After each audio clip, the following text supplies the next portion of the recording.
Meu melhor amigo contou a todos que eu era falso e ninguém acreditou na minha versão. Eu ainda sinto o gosto metálico do sangue na boca quando lembro daquela noite. A praça estava lotada, todo mundo reunido para a festa da cidade, luzes coloridas piscando entre as barracas de comida e crianças correndo com balões na mão.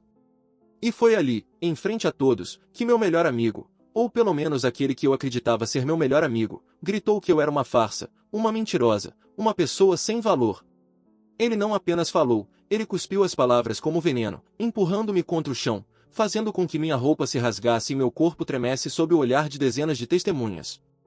Senti os olhares queimando minha pele, e o riso abafado de alguns se misturava com o barulho da música que continuava como se nada tivesse acontecido. Eu queria desaparecer, queria gritar que tudo aquilo era mentira, mas minha voz parecia presa dentro da garganta. Foi uma execução pública, sem sangue nem arma, mas com uma violência tão brutal que me marcou para sempre. Antes disso, eu costumava acreditar que o bem sempre se destacava.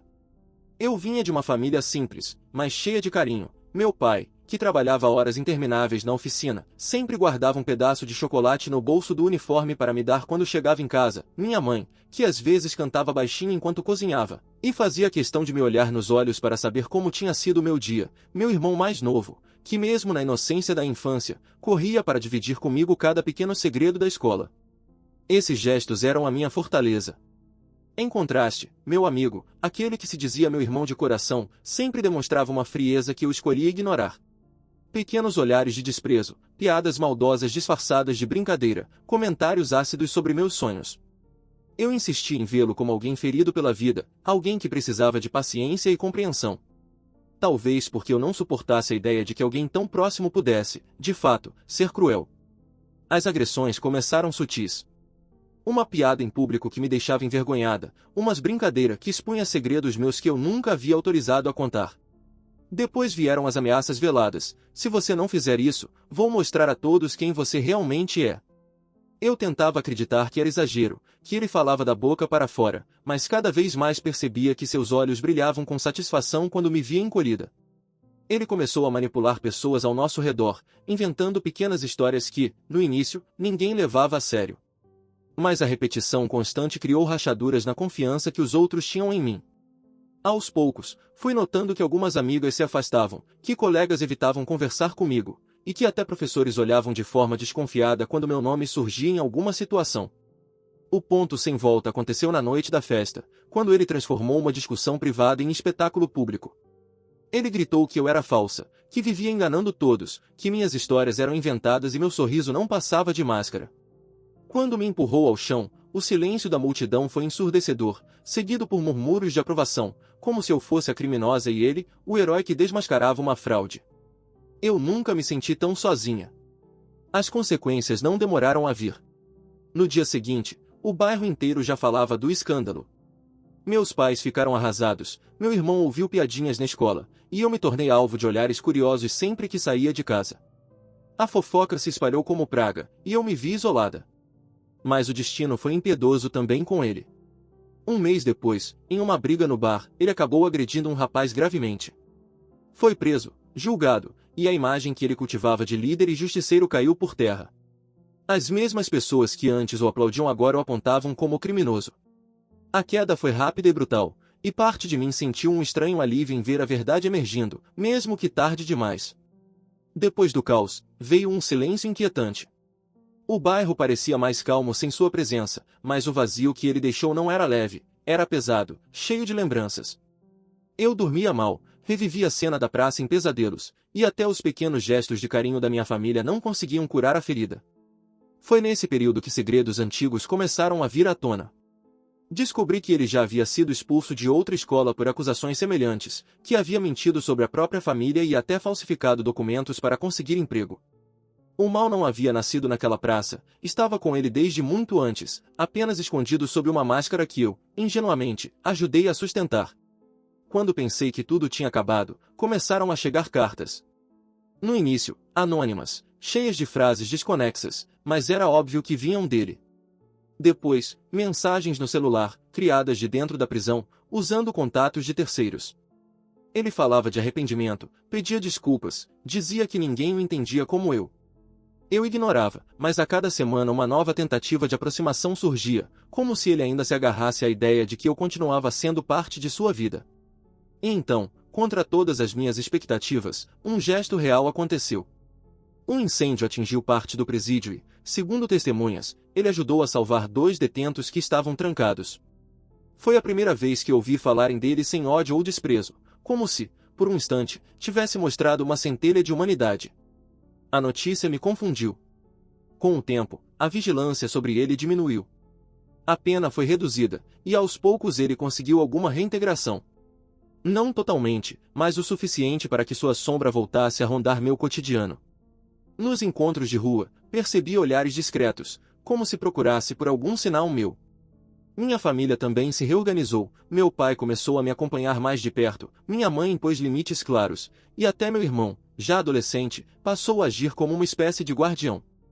Criamos uma nova dinâmica, mais forte, mas também marcada por cicatrizes.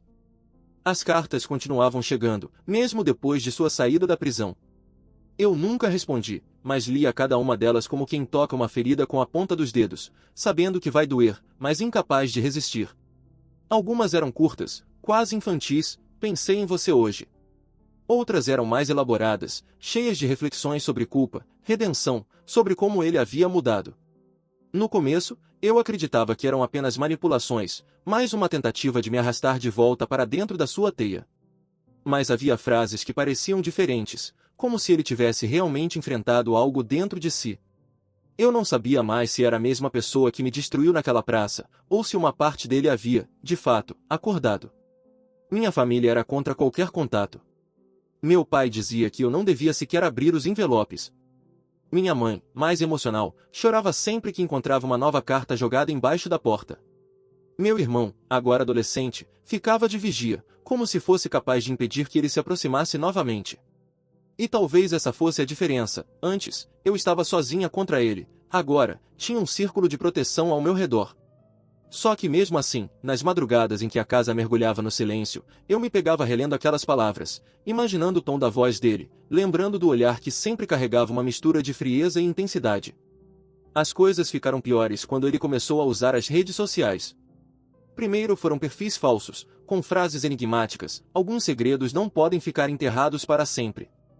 Depois vieram mensagens diretas, às vezes cheias de raiva, outras vezes suplicantes. Eu bloqueava, denunciava, mas ele voltava com outro nome, outro rosto roubado de algum desconhecido. Era como se estivesse em toda parte, me observando, esperando que eu cedesse. O bairro, sempre tão rápido para espalhar fofocas, começou a cochichar novamente. Será que eles ainda se falam? Ela deve ter algum tipo de ligação com ele. Eu me sentia encurralada. Se respondesse, estaria dando razão às suspeitas. Se ignorasse, parecia cúmplice do silêncio. Um dia, voltando do trabalho, encontrei-o sentado no banco da praça onde tudo havia acontecido. Não falou nada, apenas me olhou. O mesmo olhar que me derrubara anos antes, mas agora com algo novo, quase quebrado. Passei por ele sem dizer uma palavra, o coração martelando no peito, mas senti que aquilo era um aviso, ele não estava disposto a desaparecer. Naquela noite, sonhei que ele batia a porta da minha casa, e quando eu abria, encontrava todos os vizinhos apontando para mim, rindo, acusando, como na festa. Acordei suada, com o grito preso na garganta. Foi pouco depois desse encontro que a notícia se espalhou, ele havia feito algo inesperado. Uma senhora da vizinhança estava prestes a ser atropelada, e ele a puxou a tempo. O caso virou conversa em toda parte, talvez ele esteja mudado, talvez mereça uma segunda chance. As mesmas bocas que antes o condenavam agora se enchiam de dúvidas. Isso me atormentava. Eu sabia do que ele era capaz, mas também não conseguia ignorar esse gesto. Pela primeira vez, vi pessoas o tratarem não como um monstro, mas como alguém em transformação. E, então, vieram as memórias. Comecei a lembrar de situações que antes eu tinha enterrado, detalhes que de repente faziam sentido. A vez em que ele me contou, ainda adolescentes, que se divertia em manipular colegas só para ver até onde podia levá-los. O prazer que ele sentia em ver alguém humilhado, a risada abafada quando uma mentira dele destruía a reputação de outro. Eu percebi que o mal sempre esteve lá, mas ele sabia como mascará-lo, como tornar-se encantador quando necessário. Eu, ingênua, fui uma das que acreditaram na máscara. Certo dia, uma carta diferente chegou. Não era como as outras. O envelope estava manchado, como se tivesse sido molhado por lágrimas ou chuva. Dentro, havia apenas uma frase: "Você pode não acreditar, mas desta vez eu faria qualquer coisa por você." Era assinado com seu nome verdadeiro, não com apelidos ou códigos. E junto havia uma foto, antiga, de nós dois ainda adolescentes, rindo em frente à escola. Eu segurei aquela imagem por horas, paralisada entre ódio e nostalgia. Parte de mim queria rasgá-la em 1000 pedaços. Outra parte queria voltar no tempo, para quando ainda acreditava que ele era meu irmão de alma. Com o tempo, a reintegração dele começou a ser notada. Conseguiu trabalho em uma oficina longe do bairro, frequentava cultos em uma igreja pequena, e até participava de eventos comunitários. Tudo isso sob olhares atentos, claro, mas sem o peso da rejeição absoluta. À distância, eu observava. Não confiava nele, mas também não podia ignorar que, ao menos na superfície, havia esforço em mudar. Dentro da minha casa, as coisas também se transformaram. Meu pai ficou mais carinhoso, talvez temendo que eu me quebrasse de novo. Minha mãe retomou seus cantos baixos na cozinha, como se tentasse devolver a leveza ao lar. Meu irmão, já quase um homem, se tornará meu confidente, aquele que me ouvia sem julgamento. Era como se, da tragédia, tivéssemos erguido uma nova estrutura, mais firme, mais unida. Mas mesmo assim, a sombra dele permanecia. Eu sentia que, em algum momento, voltaria a se aproximar de verdade. Esse momento chegou numa noite chuvosa. Eu estava voltando para casa quando uma moto parou do outro lado da rua. O capacete cobria o rosto, mas eu soube que era ele. Ficamos apenas nos olhando, separados pela chuva e pelo asfalto. Ele não disse nada, não fez nenhum gesto, apenas ficou parado ali, como se esperasse que eu desse o primeiro passo. O som do motor misturava-se ao barulho das gotas caindo, e por alguns segundos o mundo inteiro pareceu suspenso. Então ele arrancou, desaparecendo na escuridão. Desde então, vivo nesse estado de alerta. Sei que a história entre nós não acabou, que ainda há segredos não revelados, verdades que ele guarda e que podem virar armas a qualquer momento. A cada carta, a cada olhar, a cada gesto inesperado, sinto que uma nova armadilha está sendo preparada. Depois daquela noite chuvosa em que ele me observou da moto, não consegui mais ter paz. Era como se a cidade inteira tivesse se transformado em um palco silencioso, onde todos esperavam o próximo ato. Eu caminhava pelas ruas e sentia olhos em mim, mesmo quando não havia ninguém por perto. O barulho do motor de uma moto fazia meu corpo congelar, minhas mãos suarem. Eu sabia que ele não havia desistido, sabia que aquele olhar não tinha sido apenas um acaso. Era um aviso. As cartas continuaram. Mas agora, mais elaboradas, como se ele tivesse tempo e calma para escolher cada palavra. Ele não escrevia apenas sobre arrependimento, escrevia sobre mim. Sobre detalhes que só alguém muito próximo poderia saber. Mencionava roupas que eu havia usado recentemente, lugares por onde eu havia passado, até conversas que eu tinha tido com minha mãe na frente de casa. A proximidade do tom me deixava em pânico. Ele não estava apenas escrevendo, estava observando. Minha família começou a perceber minha inquietação. Meu pai insistia para que eu fosse até a polícia, mas eu sabia como isso funcionava. São só cartas, não há ameaça direta, eles diriam. Eu já havia passado pelo julgamento público uma vez, e não queria me expor de novo. Minha mãe, em silêncio, apenas me abraçava, como se pressentisse que algo terrível se aproximava. Meu irmão, por sua vez, começou a se revoltar. Chegava tarde em casa porque ficava rondando as ruas, tentando encontrá-lo. Eu temia que os dois se esbarrassem e que a violência explodisse de novo, mas não conseguia impedi-lo. Um dia, no entanto, algo diferente aconteceu. Cheguei do trabalho e encontrei uma caixa na frente de casa. Dentro, havia recortes de jornal, todos sobre ele. A prisão, o julgamento, as brigas, o incêndio no presídio, e até a notícia de quando ele havia salvo a senhora do atropelamento. Mas junto dos recortes, havia também fotos minhas. Algumas antigas, tiradas sem eu saber, outras recentes, como a de quando eu voltava sozinha da padaria. Uma sensação gelada percorreu meu corpo. Não era apenas uma tentativa de aproximação, era vigilância, controle. Eu estava sendo seguida. Naquela noite, meu pai finalmente decidiu que não poderíamos mais ficar calados. Foi até a delegacia, levou a caixa, mostrou as cartas. O policial ouviu, mas sua expressão era de descrença. Talvez seja só alguém querendo assustar, disse. Não podemos acusar sem provas diretas. Eu senti a mesma impotência de sempre, A lei parecia inútil diante de alguém que sabia manipular tão bem os limites. Enquanto isso, as redes sociais explodiam com rumores. Perfis falsos começaram a postar histórias antigas sobre mim, distorcidas, como se eu tivesse sido cúmplice de suas mentiras no passado. Alguns vizinhos, mesmo depois de tudo, ainda se perguntavam em voz baixa: será que ela realmente não sabia de nada? Eu me via cercada por dúvidas que não eram minhas, mas que pesavam sobre mim como correntes invisíveis. Ele não precisava me tocar para me ferir, bastava plantar suspeitas e assistir de longe a minha reputação ser corroída mais uma vez. Foi então que a primeira grande virada aconteceu. Recebi uma ligação anônima no celular. Do outro lado, silêncio, até que uma voz abafada sussurrou: ele não está sozinho. O coração quase saiu pela boca. Perguntei quem era, mas a ligação caiu. Fiquei paralisada, imaginando o que aquilo significava. Será que havia outras pessoas envolvidas? Será que ele tinha cúmplices, gente disposta a ajudá-lo a me vigiar, a manter sua presença na minha vida? Dias depois, o inevitável aconteceu. Ele tentou me abordar pessoalmente. Estava no mercado, pegando algumas compras para minha mãe, quando o vi parado no corredor. Ele não dizia nada, apenas segurava uma lata qualquer na mão, olhando para mim como se o tempo tivesse parado. Eu tremia por dentro, mas consegui manter a voz firme: sai do meu caminho. Ele não se moveu. Só depois de alguns segundos, que pareceram horas, ele deu um meio sorriso e respondeu: você ainda não entende, né? Eu não sou mais o mesmo. E saiu, deixando a lata cair no chão. O barulho metálico ecoou como um trovão dentro da minha cabeça. A partir desse dia, minha vida entrou em espiral. Eu não dormia, não comia direito. Qualquer sombra parecia um aviso. Até que uma nova carta chegou, e essa não era como as outras. Ele escreveu que sabia de algo do meu passado, algo que poderia destruir minha família. Um segredo que, segundo ele, ninguém tinha coragem de revelar.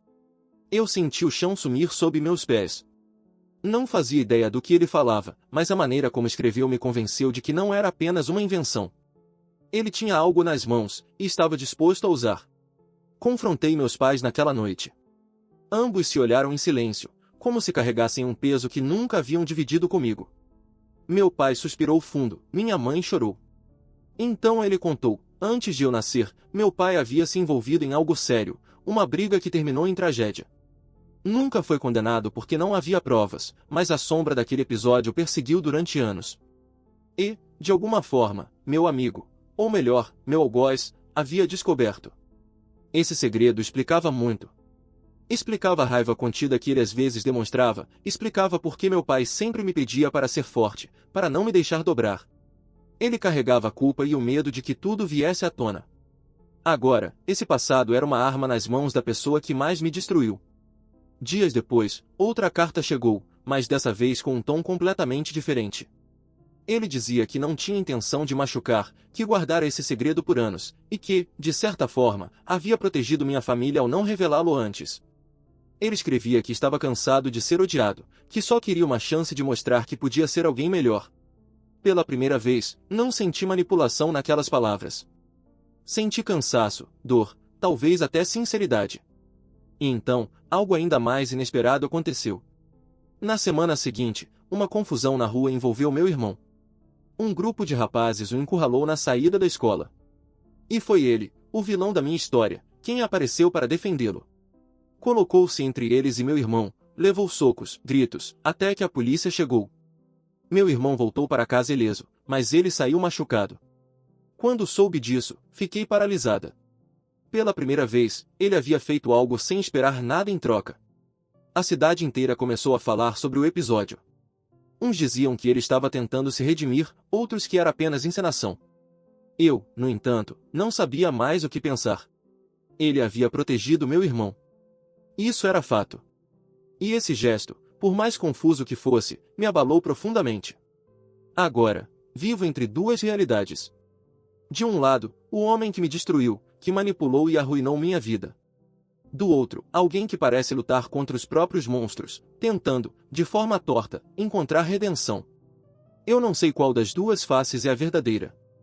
Depois do incidente com meu irmão, senti como se uma tempestade tivesse invadido minha vida novamente. Ele estava ali, ferido e exausto, mas com uma expressão que parecia desafiar tudo o que eu acreditava saber sobre ele. Meu irmão me olhou com olhos cheios de admiração, sem perceber o risco que corremos.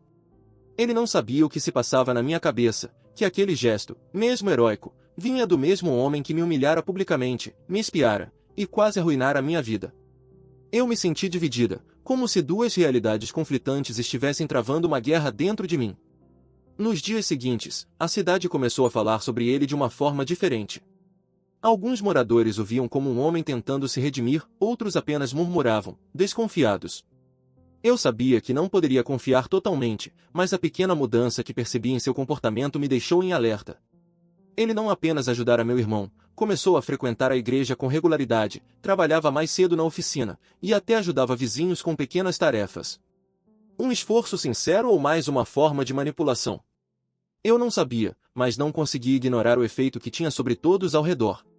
As cartas continuaram chegando, agora com detalhes sobre seu passado, coisas que eu nunca soube. Ele dizia que sua infância fora marcada por abandono e negligência, que crescerá aprendendo a manipular para sobreviver, que a crueldade era, muitas vezes, sua única arma.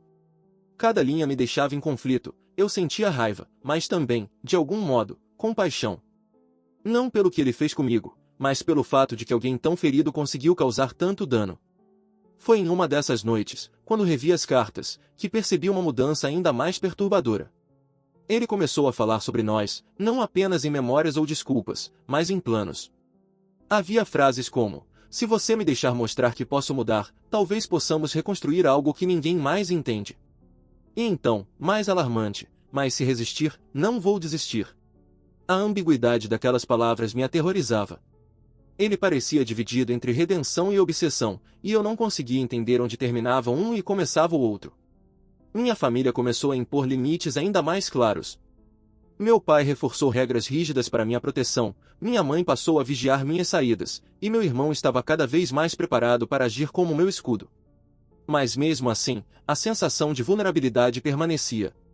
Ele estava em toda parte, nas cartas, nas redes sociais, nas histórias que pessoas contavam ao acaso, sempre insinuando que ainda existíamos conectados. Um dia, enquanto caminhava até o mercado, encontrei-o novamente. Dessa vez, estava distante, observando de um canto, sem se aproximar. Não houve palavras, apenas olhares. Mas no fundo, senti que ele esperava algo de mim, talvez que eu fizesse algum movimento, talvez apenas que notasse sua presença. Meu coração disparou, e o mundo ao redor desapareceu por alguns segundos. Quando consegui respirar, ele já tinha se ido, mas deixou algo para trás, um bilhete colado na porta da padaria. Apenas 3 palavras: eu mudei, juro. A cidade inteira estava agora dividida. Alguns acreditavam em sua redenção, outros alertavam sobre sua natureza manipuladora. E eu estava no meio de tudo, tentando não ceder, mas cada gesto seu mexia comigo de maneiras que eu não podia controlar. Comecei a perceber que não era apenas minha vida que ele afetava, ele tinha poder sobre as percepções de todos à minha volta. Uma carta só podia mudar o olhar de vizinhos, amigos, colegas. Ele ainda comandava o ambiente à sua maneira. Mas a maior reviravolta veio quando encontrei algo inesperado, um diário antigo, escondido em uma caixa que ele deixará quando esteve na minha casa há meses. As páginas estavam cheias de confissões que me fizeram tremer. Ele descrevia cada um dos ataques que fez a mim, detalhando não só os métodos, mas também os sentimentos que sentia: raiva, prazer, medo de ser descoberto. Mas então, em linhas seguintes, escrevia sobre a culpa, sobre o desejo de se tornar alguém melhor, sobre os momentos em que quase desistiu de mim por medo de se perder de vez. Era como se suas próprias palavras revelassem a batalha interna que travava há anos, e eu fiquei surpresa ao perceber que havia algo humano, ainda que sombrio, por trás do vilão que conheci. Dias depois, enquanto voltava para a casa do trabalho, percebi que havia alguém me seguindo. O coração disparou, e minhas mãos começaram a tremer. Mas quando me virei, vi que era apenas ele, parado a certa distância, sem falar, sem se mover muito, apenas me observando. Senti raiva, medo, e uma estranha sensação de familiaridade. Ele parecia esperar que eu o reconhecesse, que reagisse de alguma forma. Meu instinto gritou para correr, mas uma parte de mim, aquela parte que ainda lembrava dos momentos de amizade que tivemos, hesitou. Foi nesse momento que a notícia da cidade chegou: ele havia salvado outro vizinho de um acidente grave. O mesmo homem que me destruiu publicamente quase me arruinou estava repetindo atos de heroísmo, como se tentasse compensar cada dor que causou. A dúvida começou a corroer minha mente. Ele era um monstro tentando se tornar humano, ou um humano manipulando todos ao redor. Eu não conseguia mais distinguir. As noites tornaram-se pesadelos contínuos. Eu revivia a praça, a humilhação, as cartas, os bilhetes, os olhares. Cada gesto dele, mesmo de bondade, me deixava alerta. E ao mesmo tempo, não podia ignorar que havia algo diferente, algo que nunca tinha visto antes. Era uma tensão constante entre medo e curiosidade, entre raiva e compaixão. E então, um novo desafio surgiu. Ele começou a se aproximar da minha família de forma sutil. Pequenos gestos de bondade, como levar compras para minha mãe, conversar com meu irmão sobre futebol, ajudar meu pai com reparos na casa. Eu percebia cada movimento, cada intenção escondida, mas também via que ele estava tentando se reintegrar. A confusão que sentia era avassaladora, parte de mim queria resistir, parte queria acreditar que havia mudança. Depois do que aconteceu com meu irmão e das constantes cartas, mensagens e gestos inesperados, comecei a perceber que minha vida não seria mais como antes. Cada passo que eu dava parecia ser observado, cada respiração parecia contar para alguém que não deveria estar ali. A cidade inteira parecia dividida, alguns achavam que ele havia mudado, outros sussurravam que ele era apenas habilidoso em mascarar suas intenções. E eu estava no meio desse turbilhão, tentando manter a sanidade enquanto meu coração e minha mente brigavam para entender o que ele realmente queria. Ele começou a aparecer em momentos cada vez mais inesperados. Uma vez, quando voltava da escola para casa, percebi-o parado no portão, olhando atentamente para mim. Eu não disse nada, apenas continuei andando, mas senti seu olhar atravessando cada passo meu. Havia algo ali, algo que não podia ser explicado apenas como curiosidade ou vigilância. Era como se ele estivesse testando minha reação, medindo meus limites. Senti o mesmo medo que sentia anos atrás, mas agora misturado com uma estranha sensação de impotência diante de suas ações calculadas. As cartas continuaram a chegar, cada vez mais detalhadas. Ele descrevia situações que só alguém extremamente próximo poderia saber, falava sobre meus medos, minhas rotinas, meus pequenos segredos, sempre com um tom que oscilava entre arrependimento e ameaça velada. Cada leitura me deixava mais inquieta, mas também mais curiosa. Por que ele continuava investindo tanto em mim? Por que não simplesmente desaparecia, como qualquer pessoa sensata faria depois de tudo? Comecei a perceber que havia algo nele que ia além da obsessão, uma necessidade de controle, de permanecer parte da minha vida, mesmo que fosse de forma indireta. Minha família começou a se reorganizar. Meu pai intensificou a vigilância, minha mãe se tornou mais protetora e meu irmão, já adolescente, passou a me acompanhar em quase todos os lugares. Criamos uma rotina de precauções, mas mesmo assim, a sensação de vulnerabilidade persistia. Ele parecia estar sempre à frente, sempre sabendo o que fazer para permanecer presente, mesmo sem contato direto. Eu sentia a sombra dele em cada canto, e isso me deixava constantemente alerta. Um dia, recebi um convite inesperado, uma carta com instruções para encontrar um objeto enterrado perto de um parque abandonado. Dentro da carta, uma única frase: "Prove que confia em mim, e entenderá tudo." Meu coração disparou. Por um lado, sabia que poderia ser uma armadilha, por outro, uma parte de mim, talvez a mais ingênua, sentiu que essa poderia ser uma chance de finalmente compreender suas intenções. Eu hesitei, mas decidi ir. Não podia ignorar a oportunidade de confrontar, mesmo que indiretamente, o homem que tanto marcará minha vida. Chegando ao local, encontrei uma pequena caixa enterrada na terra úmida. Dentro, havia fotos antigas nossas, bilhetes que ele escrevia quando éramos adolescentes, pequenos objetos que mostravam memórias compartilhadas que eu quase havia esquecido. Cada item me trouxe à tona lembranças de tempos mais simples, antes da manipulação, antes da dor. Mas junto com a nostalgia, veio a consciência do risco. Ele estava me testando, vendo até onde eu iria, e ao mesmo tempo me mostrando que podia ser humano, que podia sentir algo que não fosse apenas destruição. Depois desse encontro, comecei a perceber uma mudança mais sutil em seu comportamento. Ele passou a se aproximar de minha família de maneira mais consistente, mas sempre com limites claros. Ajudava meu pai com pequenos reparos, conversava com meu irmão sobre assuntos triviais, e até oferecia companhia para minha mãe. Havia algo genuíno nesses gestos, algo que me confundia e me deixava insegura. Não sabia se era redenção ou apenas mais uma estratégia para manter o controle sobre minha vida. A cidade começou a notar essas mudanças também. O homem que fora vilão e ameaça passou a ser visto como alguém tentando reparar o passado, e mesmo os vizinhos que antes o temiam começaram a observar suas ações com uma mistura de desconfiança e curiosidade. Eu, por outro lado, permanecia em alerta constante. Cada gesto dele me fazia questionar minhas próprias percepções. Estaria ele realmente mudado, ou apenas aprendendo novas maneiras de manipular e controlar? E então, a escalada inesperada aconteceu. Uma noite, quando voltava para casa, percebi que ele me seguia à distância. O coração disparou, e minhas mãos começaram a tremer. Mas, ao invés de me confrontar diretamente, ele parou e deixou um bilhete no banco de uma praça próxima. Se confiar, tudo ficará claro. Se duvidar, tudo continuará obscuro. A ambiguidade da mensagem me perturbou. Ele não exigia contato, mas também não desaparecia. Era como se estivesse me provocando, testando minha coragem, minha paciência, minha capacidade de compreender suas intenções. As cartas e bilhetes seguintes revelaram mais de seu passado. Ele contou detalhes de sua infância negligenciada, das mentiras que precisou contar para sobreviver, dos momentos em que quase perdeu o controle do prazer que sentiu ao manipular pessoas, inclusive eu. Mas também falou sobre arrependimento, sobre noites em que chorava sozinho, sobre o desejo de provar que podia ser melhor. Cada linha era uma batalha entre dor e redenção, entre maldade e humanidade. Eu lia e sentia meu coração apertado, incapaz de decidir se deveria sentir compaixão ou continuar com medo. Então, algo inesperado aconteceu. Ele apareceu na frente da escola do meu irmão, protegendo de um grupo de garotos que tentava intimidá-lo. Levou socos, empurrões, mas conseguiu impedir qualquer dano. Meu irmão voltou para casa ileso, e eu fiquei paralisada. Pela primeira vez, ele fez algo sem esperar nada em troca, sem manipulação aparente. Esse gesto me deixou em conflito. Como era possível que o mesmo homem que destruiu minha vida pudesse agir de forma tão altruísta? Agora, vivo em constante tensão entre medo, desconfiança e curiosidade.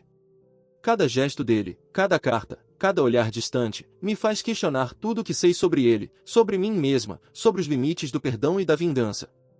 A cidade observa, minha família protege, mas eu sei que o próximo movimento será decisivo.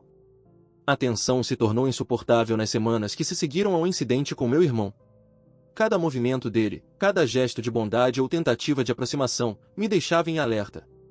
Eu não sabia se deveria sentir alívio ou medo, se aquela mudança era real ou apenas mais uma camada de manipulação.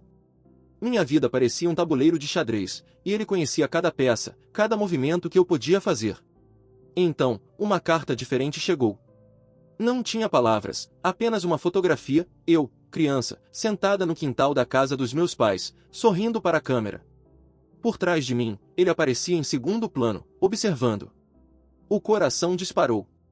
Eu sabia que não era apenas uma lembrança, era uma prova de que ele havia me acompanhado desde sempre, que nunca havia deixado de me observar. O medo retornou com força, mas junto dele, uma curiosidade perigosa. Por que agora ele mostrava isso? O que queria que eu sentisse? Alguns dias depois, ele apareceu na frente da minha casa. Meu pai estava ao lado, pronto para agir, mas ele não se moveu para confrontar. Apenas me olhou, como se estivesse testando minha reação. O silêncio entre nós foi mais pesado que qualquer grito ou humilhação que ele já havia causado. Era como se todo o passado estivesse condensado naquele olhar, anos de manipulação, raiva, medo e, estranhamente, arrependimento. Minha mente girava tentando decifrar suas intenções. Com o tempo, percebi que ele realmente estava tentando se reintegrar de forma consistente. Ele ajudava meu pai na oficina, conversava com meu irmão sobre assuntos triviais, e até levava compras para minha mãe. Cada gesto era calculado, mas também parecia genuíno. Eu ainda sentia medo, mas não podia negar que, de alguma forma, ele estava mudando. Havia uma luta interna nele que eu começava a compreender, entre a sombra do passado e a possibilidade de redenção. Uma tarde, enquanto revisava cartas antigas, encontrei uma que ele escrevera meses antes, mas nunca havia enviado. Nela, ele confessava algo que me deixou sem fôlego. Admitia que cada ataque emocional, cada mentira, cada humilhação pública, era motivada pelo medo de ser rejeitado, de ser sozinho no mundo. Ele descrevia noites em que chorava escondido, arrependido, mas incapaz de se controlar. Era a primeira vez que via, de forma explícita, a humanidade por trás do monstro que conheci. E então veio o gesto definitivo. Meu irmão, que sempre foi sua conexão indireta comigo, ficou preso em uma situação perigosa na escola. Ele chegou a tempo, sem pensar, enfrentando os garotos que ameaçavam meu irmão. Levou ferimentos leves, mas conseguiu proteger meu irmão de qualquer dano real. Pela primeira vez, ele não estava manipulando, não havia cartas, não havia olhares indiretos. Ele agiu, arriscou-se, e não esperou nada em troca. Esse ato de coragem e sacrifício me abalou profundamente. Eu percebi que, se existia mudança, ela precisava ser reconhecida, mesmo que meu coração ainda estivesse em alerta. Minha família também começou a perceber que não se tratava apenas de manipulação. Meu pai, inicialmente cético, começou a confiar nas ações dele. Minha mãe ainda era cautelosa, mas notava que seus gestos eram consistentes, não episódicos. Meu irmão passou a interagir com ele, formando uma relação estranha, mas funcional. Aos poucos, a presença dele em nossas vidas deixou de ser ameaça e passou a ser vigilância cuidadosa. Eu ainda não confiava totalmente, mas havia espaço para observar, para compreender. Mesmo com essa aparente mudança, o peso do passado ainda nos assombrava. Ele não podia pagar os danos que causou, as humilhações públicas, as fofocas do bairro, os dias em que fiquei sozinha, sem ninguém acreditando em mim. Cada gesto de bondade precisava ser medido contra os anos de destruição. E ainda assim, era impossível negar que havia algo real, uma tentativa genuína de reconstruir algo que ele mesmo quebrou. Aos poucos, comecei a notar nuances em seus comportamentos que antes não existiam.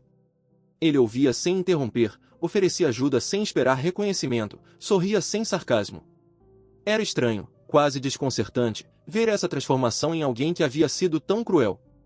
Eu ainda sentia medo, ainda sentia raiva, mas a linha entre passado e presente começava a se tornar menos nítida.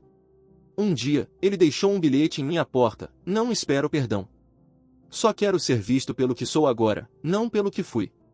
Li e senti uma mistura de alívio e inquietação. Havia sinceridade ali, mas também uma tensão silenciosa. Ele ainda poderia ser perigoso, ainda podia controlar mais do que aparentava. Minha família começou a viver uma rotina quase normal. Meu pai retornou às suas oficinas, minha mãe retomou a cozinha com seus cantos baixinhos, meu irmão estudava sem preocupação. E ele, de forma cautelosa, passava a integrar nossos dias, mas sempre com limites. Era uma convivência tensa, mas funcional. Uma nova dinâmica surgia, com cicatrizes que nunca desapareceriam, mas com possibilidades de reconstrução. E mesmo assim, nas noites silenciosas, quando tudo parecia calmo, eu ainda sentia a sombra dele pairando sobre mim. Cada gesto de bondade era acompanhado de uma dúvida: era genuíno ou uma preparação para o próximo ataque? Cada carta, cada olhar, cada presença repentina me lembrava que a linha entre redenção e obsessão era tênue. E então, ao encostar na janela e ver a lua refletida no quintal, pensei em tudo o que aconteceu, na humilhação pública, no controle, nas cartas, nas ações de coragem, nos gestos de bondade, no medo e na tensão constante. Tudo parecia levar a um ponto final, mas também a uma pergunta que nunca desapareceria. Eu sabia que ele havia mudado em algum nível, mas até onde essa mudança era real? Até onde podia confiar nele sem colocar minha família em risco?